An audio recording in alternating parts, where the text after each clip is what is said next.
And now, I would like to introduce my father, your 46th President of the United States, Joe Biden.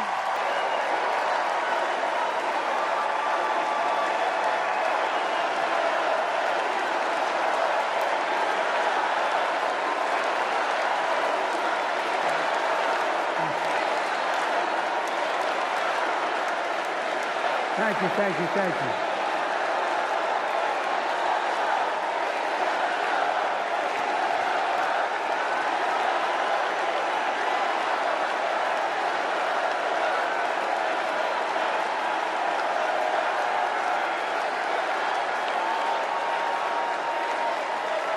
Thank you, thank you, thank you.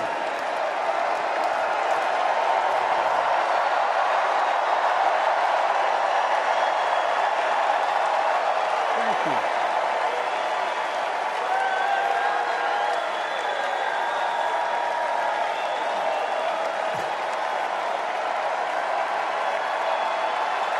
Thank you.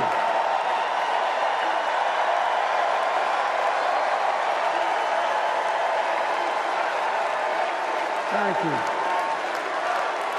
I love you. Thank you.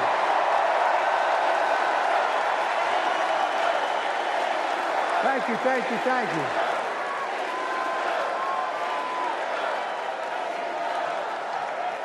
That was my daughter.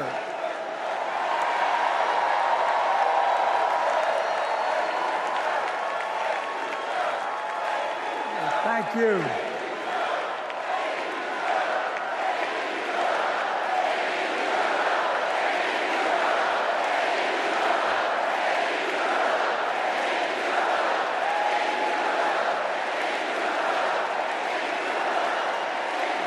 Thank you, thank you, thank you.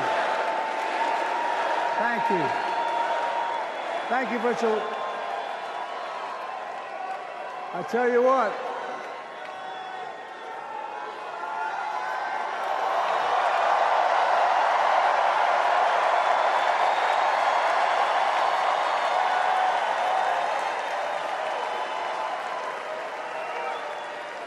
To my dearest daughter, Ashley, God love you, you're incredible. Thank you for the introduction and for being my courageous heart, along with Hunter and our entire family, and especially our rock, Jill.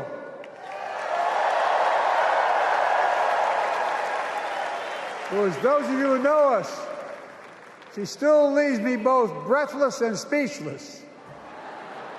Everybody knows her. I love her more than she loves me. She walks down the stairs and I still get that going boom, boom, boom. Y'all will know me. No, I'm not kidding. Let's give a special round of applause to our First Lady, Jill Biden.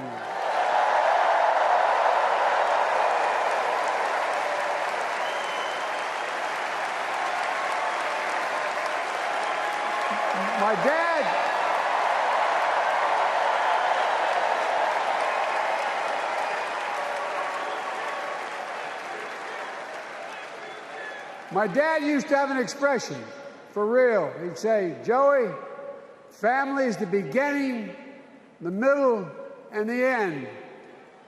And I love you all. Folks. And America, I love you.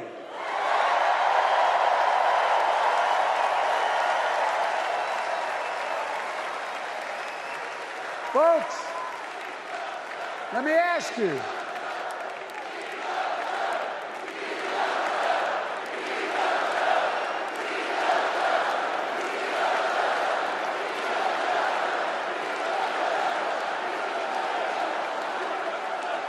Let me ask you. Are you ready to vote for freedom?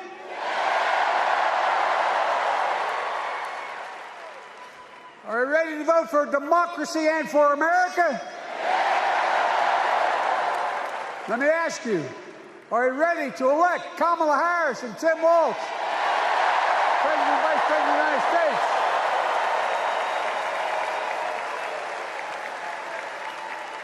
My fellow Democrats, my fellow Americans, nearly 4 years ago, in winter, on the steps of the Capitol, on a cold January day, I raised my right hand and I swore an oath to you and to God to preserve, protect, and defend the Constitution and to faithfully execute the office of the President of the United States.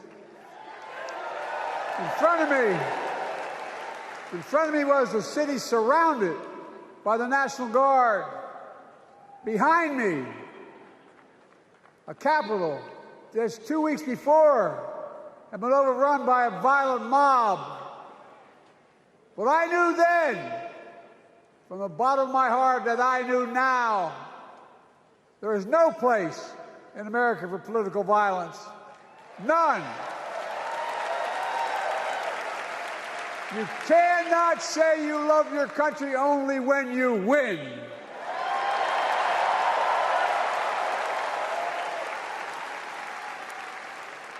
In that moment, I wasn't looking to the past. I was looking to the future. I spoke of the work at hand, the moment we had to meet. It was, as I told you then, a winter of peril and possibility. Of peril and possibility. We're in the grip of a once-in-a-century pandemic, historic joblessness, a call for racial justice long overdue, clear and present threats to our very democracy. Thank you.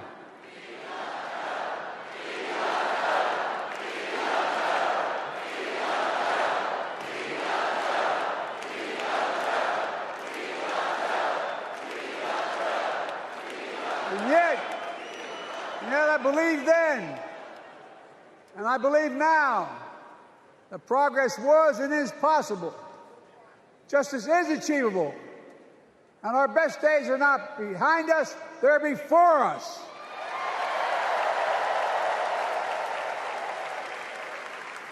Now it's summer. The winter has passed. And with a grateful heart, I stand before you now on this August night to report that democracy has prevailed. Democracy has delivered. And now democracy must be preserved.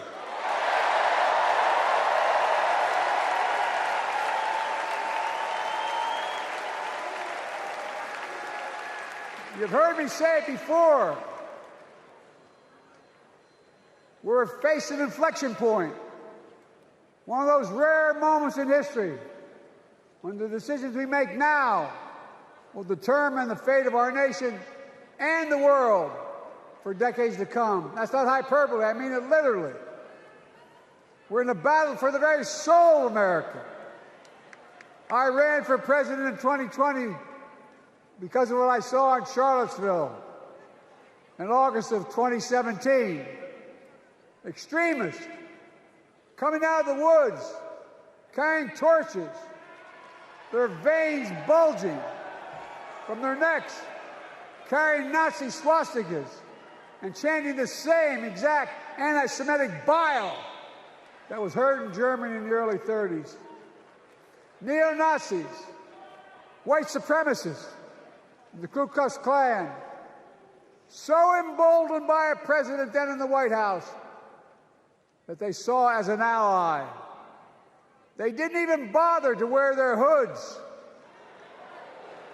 Hate was on the march in America. Old ghosts and new garments, stirring up the oldest divisions, stoking the oldest fears, giving oxygen to the oldest forces that they long sought to tear apart America. In the process, a young woman was killed. When I contacted her mother, I asked about what happened. She told me. When the president was asked what he thought had happened, Donald Trump said, and I quote, There are very fine people on both sides. My God. That's what he said. That is what he said and what he meant. That's when I realized, had to listen to the admonition of my dead son, I could not stay in the sidelines. So I ran.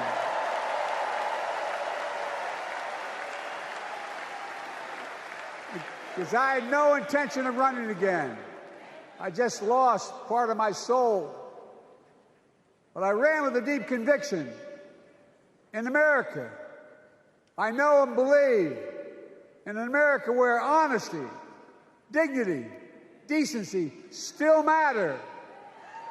An America where everyone has a fair shot and hate has no safe harbor.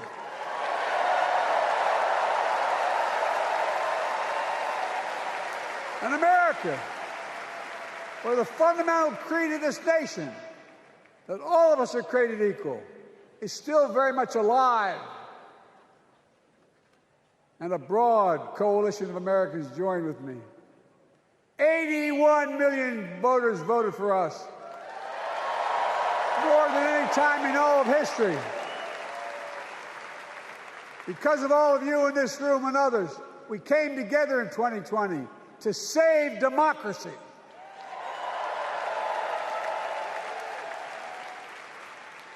As your president, I've been determined to keep America moving forward, not going back, to stand against hate and violence in all its forms, to be a nation where we not only live with but thrive on diversity, demonizing no one, leaving no one behind, and becoming the nation that we profess to be.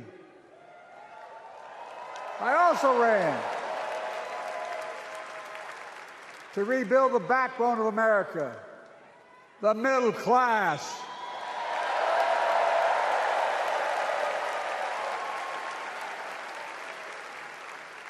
I made a commitment to you that I'd be a president for all Americans, whether you voted for me or not. We have done that. Studies show the major bills we have passed actually delivered more to red states than blue, because the job of the president is to deliver to all of America.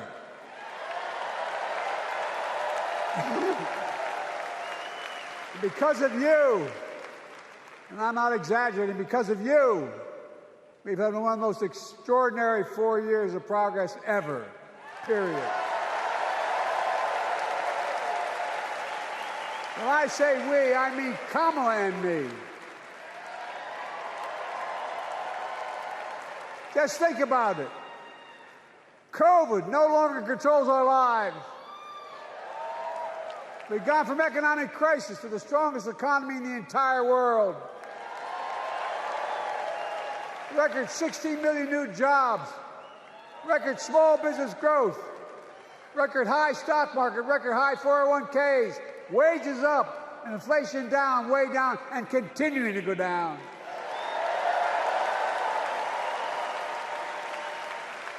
The smallest racial wealth gap in 20 years.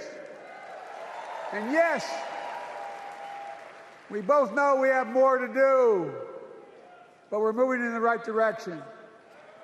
More Americans have peace of mind that comes from having health insurance.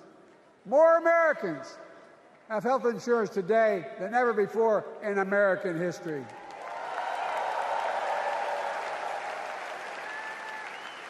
And after, as a young senator beginning to fight for 50 years to give Medicare the power to negotiate lower prescription drug prices, we finally beat Big Pharma.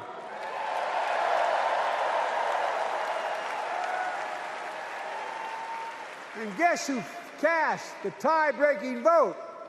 Vice President, soon-to-be President Kamala Harris.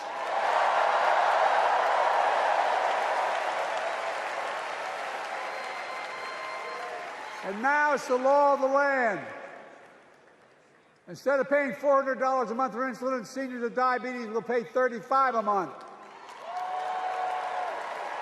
The law we passed already includes, starting in January, every senior's total prescription cost can be capped at $2,000 no matter how expensive the drugs they have. And what we don't focus on, and our Republican friends don't seem to understand, our reforms don't just save seniors money, they save the American taxpayers money. You know what we just passed saved? It saved $160 billion over the next decade. That's not hyperbole. It's because Medicare no longer has to pay those exorbitant prices to the big pharma. But look, oh, thank you, Kamala, too. Look, folks, how can we have the strongest economy in the world without the best infrastructure in the world? Donald Trump promised Infrastructure Week every week for 4 years, and he never built a damn thing.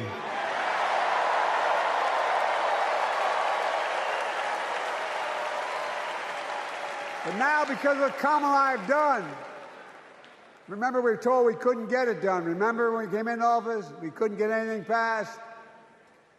But right now, we're giving America an infrastructure decade, not week.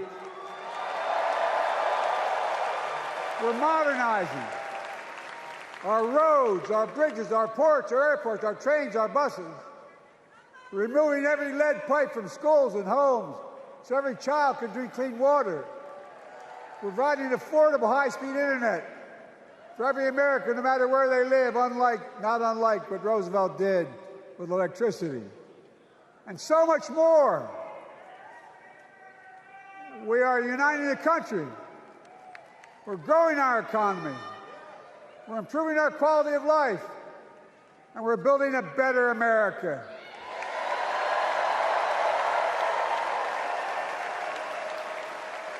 Because that's who we are. How can we be the strongest nation in the world without leading the world in science and technology? After years of importing 90% of our semiconductor chips from abroad, which America invented those chips, our Chips and Science Act meant that private companies from around the world are now investing literally tens of billions of dollars to build new chip factories right here in America.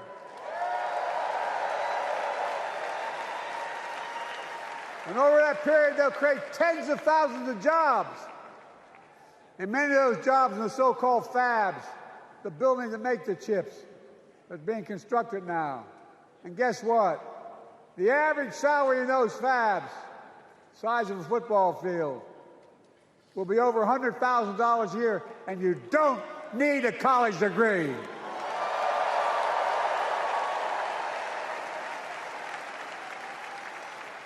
Because of you and so many electeds out there, American manufacturing is back. Where the hell to say we wouldn't lead the world in manufacturing? 800,000 new manufacturing jobs.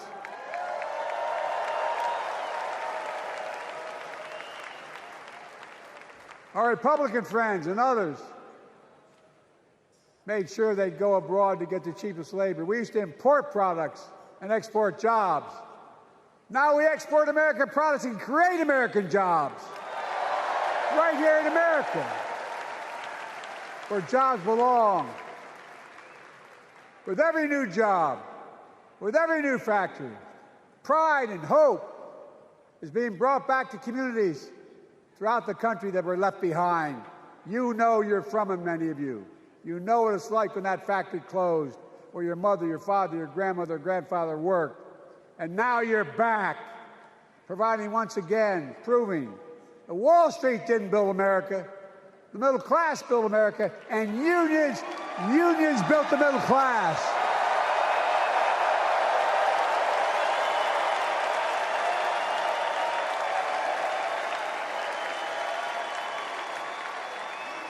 It's been my view since I came to the Senate. And that's why I'm proud to have been the first president to walk a picket line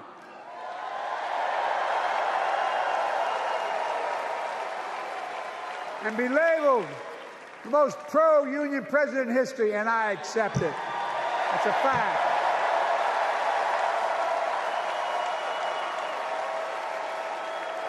Because when unions do well, we all do well.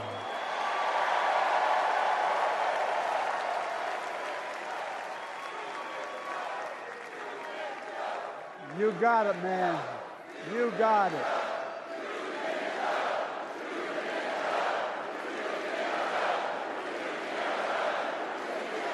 I agree.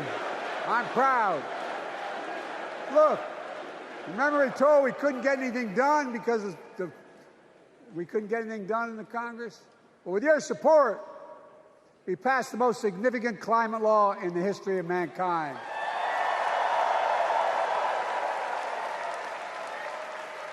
Over $370 billion. Cutting carbon emissions in half by 2030. Launching a climate corps, similar to AmeriCorps and Peace Corps, creating tens of thousands of jobs for young people of the future who are going to make sure this continues.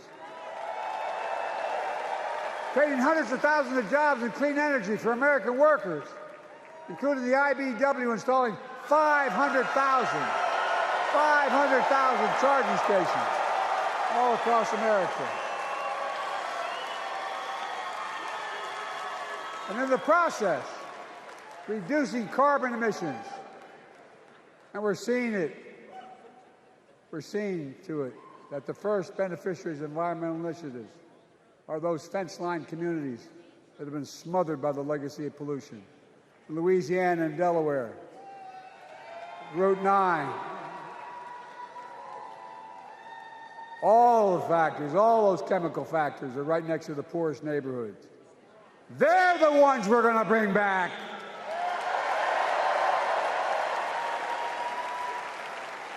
And how? How can we be the greatest nation in the world without the best education system in the world? Donald Trump and the Republican friends, they not only can't think, they can't read very well. Seriously, think about it. Look at their Project 2025. They want to do away with the Department of Education. Well, during the pandemic, Kamala and I helped states and cities get back their schools back open.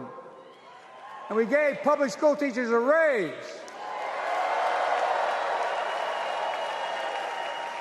We created apprenticeships with businesses and communities, putting students on a path to a good paying job, whether or not they go to college.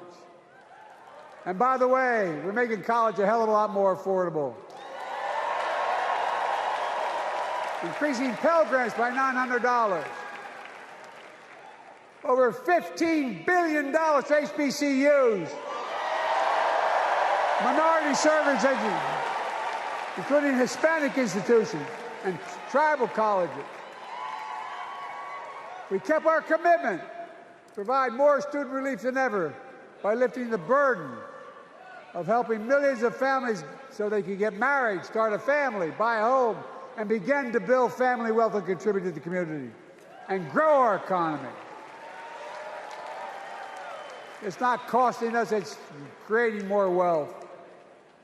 We fundamentally transformed how our economy grows, from the middle out and the bottom up instead of the top down.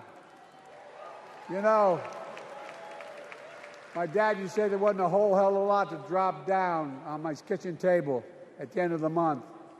I come from a basic middle-class family, 3-bedroom house, 4 kids, a grandpop living with us, decent neighborhood, but never a penny to spare. And look, that top-down notion never worked. A lot of Democrats didn't think it worked, thought it worked, but it doesn't. And when we did all that, what we've done, everybody can do well. Everybody.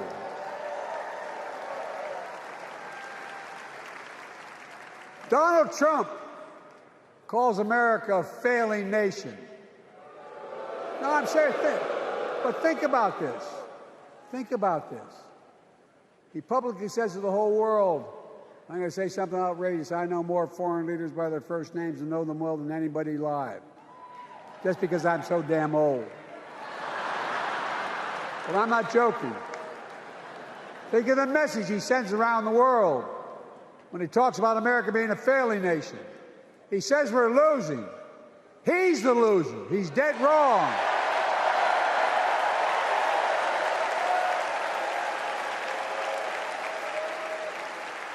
Many of you are very successful people who travel the world. Name me a country in the world that doesn't think we're the leading nation in the world. Without America, not a joke, think about it. I'm being literal. Who could lead the world other than the United States of America? Well, guess what? America's winning, and the world's better off for it. America's more prosperous, and Americans are safer today than they were under Donald Trump. Trump continues to lie about crime in America, like everything else. Guess what?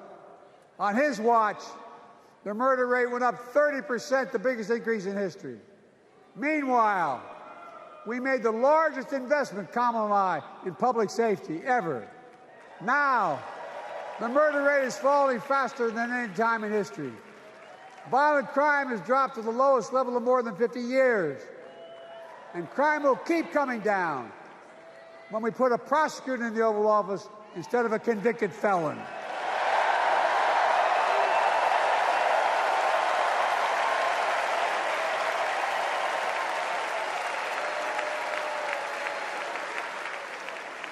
And folks, the distinguished senator from the C Senate from California and I passed the first ban on assault weapons. And guess what? It worked. If we care about public safety, we need to prevent gun violence. And what makes me ashamed when I travel the world, which I do, more children in America are killed by a gunshot than any other cause in the United States. More die from a bullet than cancer, accidents, or anything else in the United States of America. My God. That's why Kamala and I are proud. We beat the NRA when we passed the first major bipartisan gun safety law in 30 years.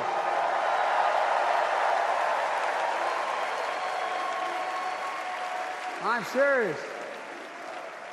That comes from here. And now it's time to ban assault weapons again. And demand universal background checks.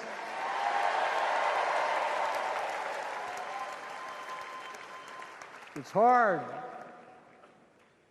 I never thought I'd stand before a crowd of Democrats and refer to a president as a liar so many times. No, I'm not trying to be funny. It's sad. Trump continues to lie about the border. Here's what he won't tell you. Trump killed the strongest bipartisan border deal in the history of the United States that we negotiated with the Senate Republican. It took 4 weeks. Once it passed, and never acknowledged the most expansive border change in American history.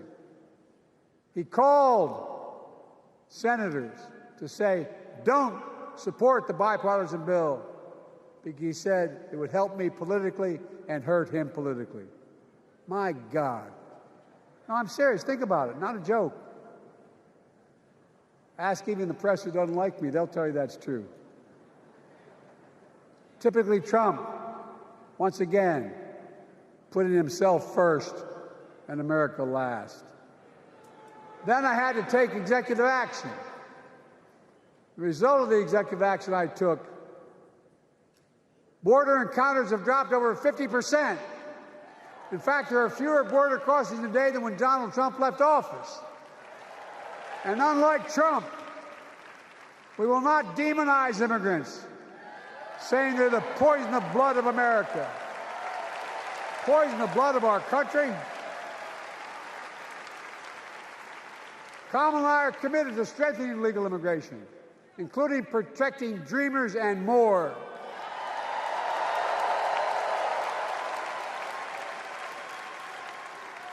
And here's what else I believe in. Protecting your freedom to vote, your freedom to love who you love.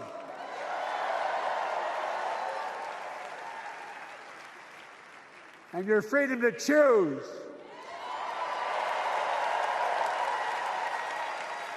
In its decision overturning Roe v. Wade, as you heard earlier tonight, the United States Supreme Court majority wrote the following, quote, women are not without electoral or political power. No kidding. MAGA Republicans found out the power of women in 2022. And Donald Trump is going to find out the power of women in 2024. Watch.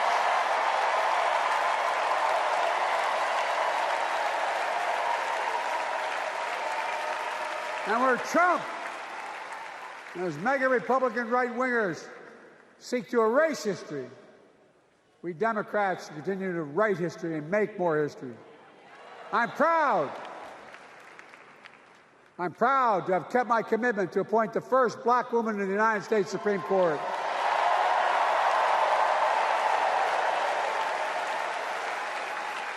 Ketanji Brown Jackson, a symbol for every young woman in America that you can do anything. I'm proud that I've kept my commitment to have an administration that looks like America and that taps in to the full talent of our nation. The most diverse cabinet in history, including the first black woman of South Asian descent to serve as vice president. And will soon serve as the 47th president of the United States.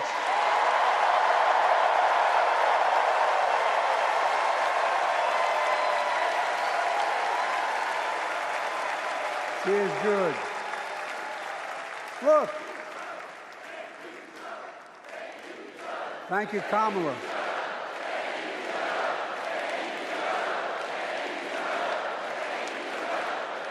Folks, I've long said we have many obligations as a nation, but I got in trouble years ago for saying I'd make no apologies.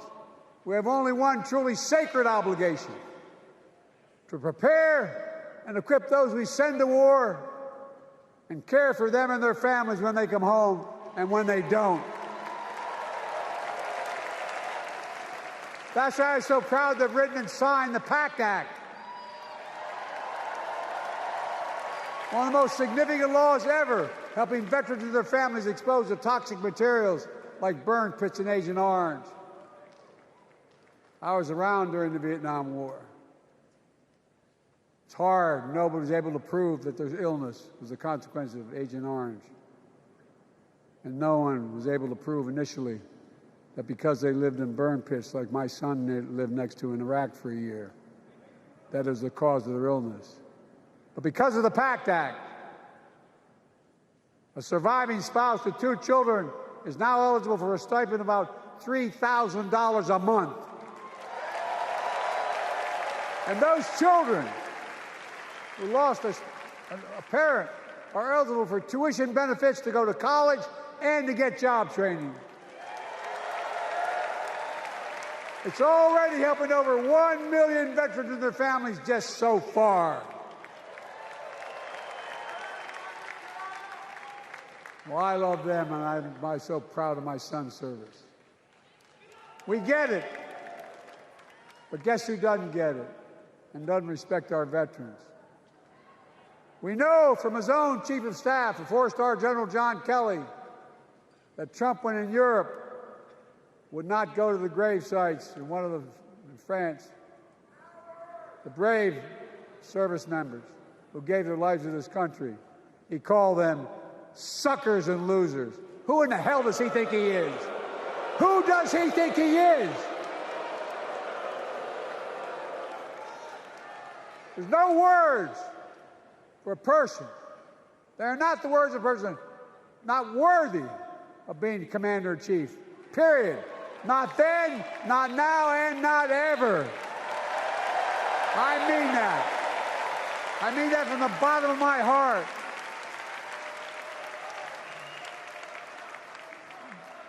Just as no commander-in-chief should ever bow down to a dictator, the way Trump bows down to Putin. I never have, and I promise you, Kamala Harris will never do it. Will never bow down. When Trump left office, Europe and NATO was in tatters. Not a joke. America First doctrine changed our whole image in the world. Well, they gave the hours, about 190 hours sum total, than my counterparts or heads of state in Europe, to strengthen NATO. We did. We united Europe like it hadn't been united for years, adding Finland and Sweden to NATO.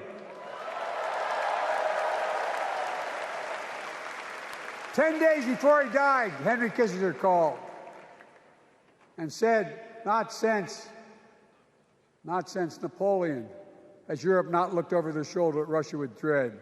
Until now. Until now. Well, guess what? Putin thought he'd take Kyiv in 3 days. 3 years later, Ukraine is still free.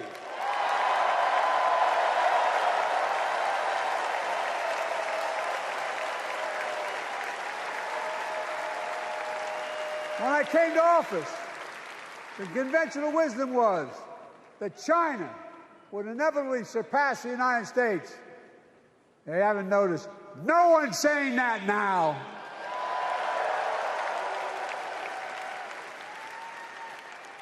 And we'll keep working to bring hostages home and end the war in Gaza and bring peace and security to the Middle East.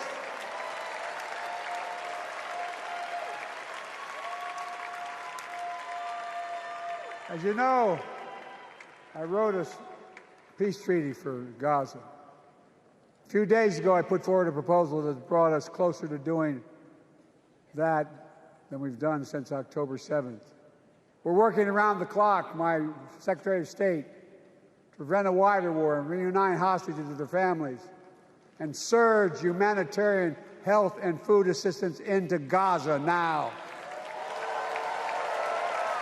To end the civilian suffering of the Palestinian people, and finally deliver a ceasefire and end this war.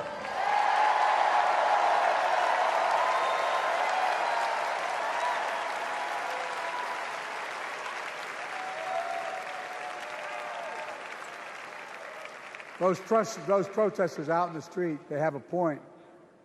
A lot of innocent people are being killed on both sides. Just as we worked around the clock to bring home wrongfully detained Americans and others from Russia in one of the most complicated swaps in history, but they're home. Kamala and I are going to keep working to bring all Americans wrongfully detained around the world home. I mean it. Folks, I've got 5 months left in my presidency. I've got a lot to do. I intend to get it done.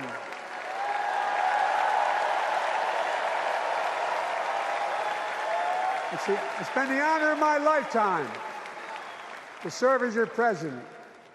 I love the job, but I love my country more. I love my country more. And all this talk about how I'm angry at all those people who said I should step down, that's not true.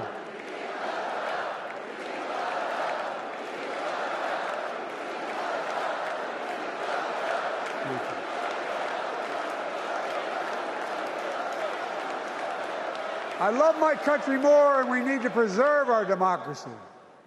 In 2024, we need you to vote.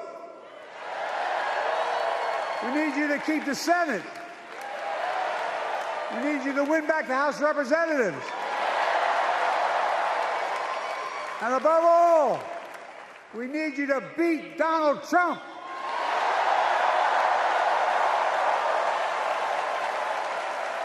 And elect Kamala and Tim President and Vice President of the United States of America. Look, they'll continue to lead America forward, creating more jobs, standing up for workers, growing the economy, lower the cost to American families so they just have a little more breathing room. We've made incredible progress, but we have more work to do.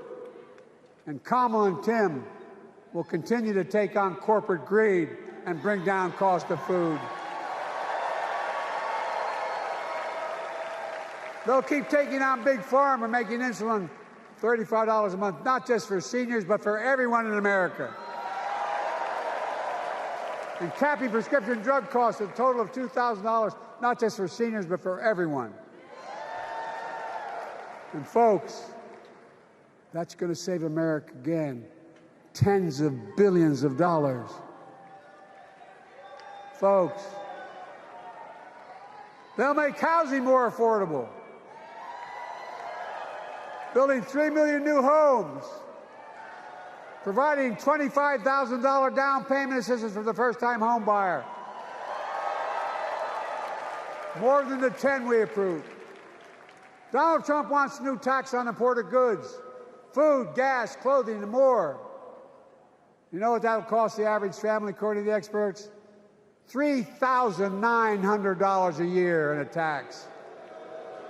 No, it's a fact. Kamala and Tim will make the child care tax credit permanent.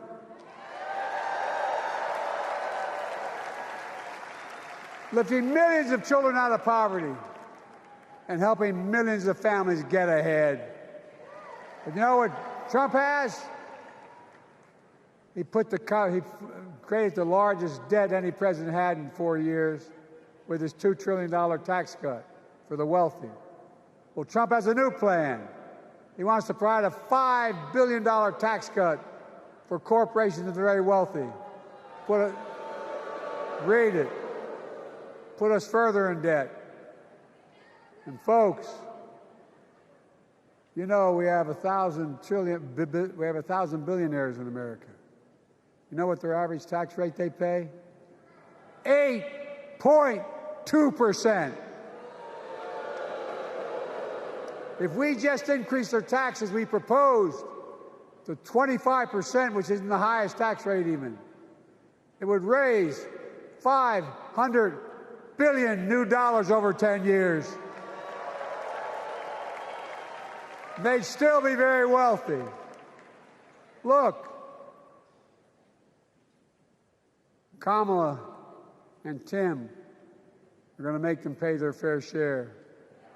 They'll protect Social Security and Medicare. Trump wants to cut Social Security and Medicare. Kamala and Tim will protect your freedom. They'll protect your your right to vote. They'll protect your civil rights. And you know Trump will do everything to ban abortion nationwide. Oh, he will. You know, Kamala and Tim will do everything they possibly can. That's why you have to elect a Senate and a House to restore Roe v. Wade.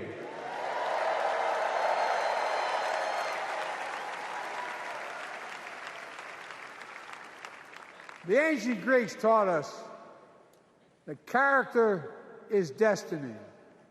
Character is destiny. For me and Jill, we know Kamala and Doug are people of character. It's been our honor to serve alongside them. And we know that Tim and Gwen Waltz are also people of great character. Selecting Kamala was the very first decision I made when I became our nominee. And it was the best decision I made my whole career.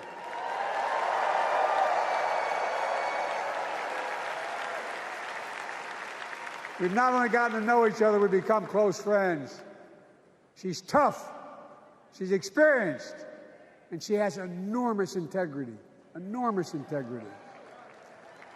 Her story represents the best American story. And like many of our best presidents, she was also vice president. That's a joke.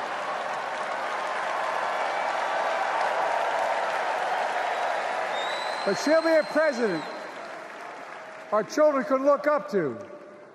She'll be a president respected by world leaders because she already is. She'll be a president we can all be proud of. And she will be an historic president who puts her stamp on America's future.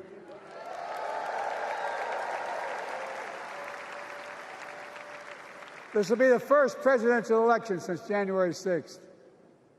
On that day, we almost lost everything about who we are as a country. And that threat, this is not hyperbole, that threat is still very much alive. Donald Trump says he will refuse to accept the election result if he loses again. Think about that. He means it. Think about that. He's promising a bloodbath if he loses, in his words. And that he'll be a dictator on day one, in his own words. By the way, this sucker means it. No, I'm not joking. Think about it. Anybody else said that in the past, you'd think he was crazy. He is crazy, but you'd think it was an exaggeration, but he means it. We can't let that happen. Folks, all of us carry a special obligation. Independents, Republicans, Democrats. We saved democracy in 2020, and now we must save it again in 2024.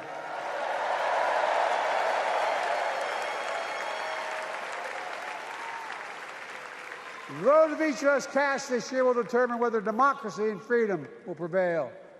It's that simple. It's that serious. And the power is literally in your hands. History is in your hands. Not hyperbole. It's in your hands. America's future is in your hands. Let me close with this. Nowhere else in the world could a kid with a stutter and modest beginnings in Scranton, Pennsylvania, and Claymont, Delaware, grow up to sit behind the resolute desk in the Oval Office.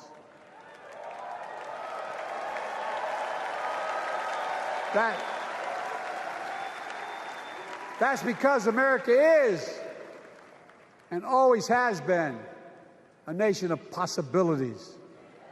Possibilities. We must never lose that. Never. Kamala and Tim understand that this nation must continue to be a place of possibilities, not just for the few of us, but for all of us. But join me in promising your whole heart to this effort, and where my heart will be. I promise I'll be the best volunteer Harrison Walsh has Cam ever seen.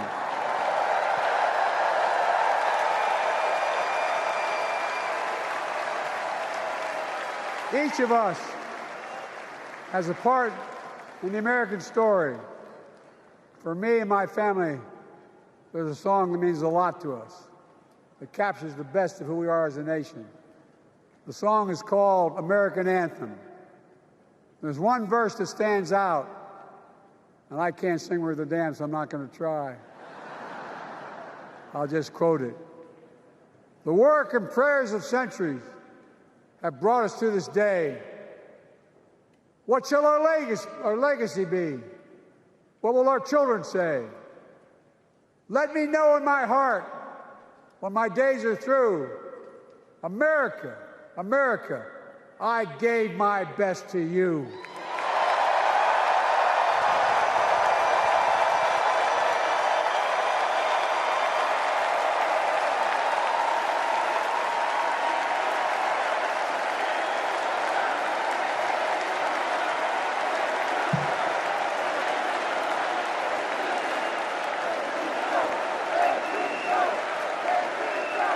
I made made a lot of mistakes in my career, but I gave my best to you.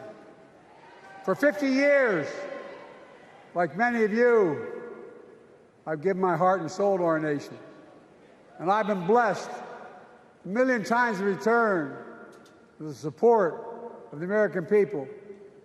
I've either been too young to be in the Senate because I wasn't 30 yet, and too old to stay as president. But I hope you know how grateful I am to all of you. I can honestly say, and I mean this from the bottom, give me my word as a Biden, I can honestly say I'm more optimistic about the future than I was when I was elected as a 29-year-old United States Senator. I mean it. Folks, we just have to remember who we are. We're the United States of America.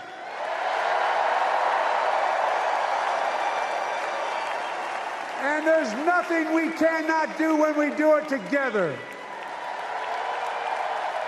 God bless you all, and may God protect our troops.